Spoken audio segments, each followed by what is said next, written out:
Hello, thanks for listening to one of my videos. We haven't been doing a lot with the animals lately. I want to talk about animals in farming.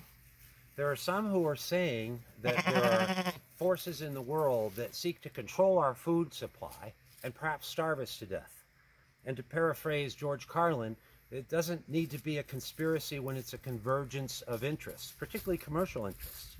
For decades, tobacco companies hid the dangers of tobacco from people, so they keep killing them with the assistance of labeling by the federal government. We have similar things in our food. Do you really think the food and the GMOs and the high fructose corn syrup and the monosodium, the MSG and the BPAs and all these things in your food are good for you? These are grass-fed sheep. They come right from the solar panels of God's earth all the way up to your table. But then they put solar panels above the grass, which are not renewable.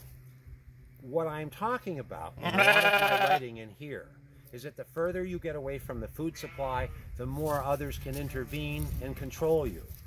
The American government wiped out the bison to control the Indians.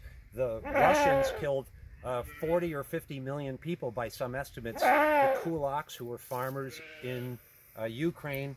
Mao, in the similar to social justice warrior, insane neo-Marxist toxicity of hate that has infected our nation, wiped out about 50 million people in China by taking over their food supply.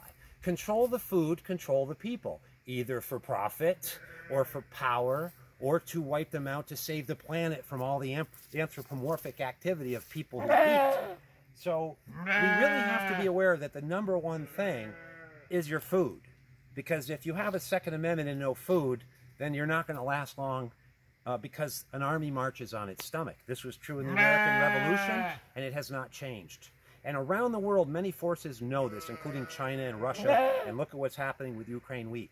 Prepare yourself for escalating food inflation and escalating food toxicity, including synthetic meat and eating bugs, which is all a lie about saving the climate. It has nothing to do with saving the climate. Going after cows is the dumbest thing that anybody ever heard of.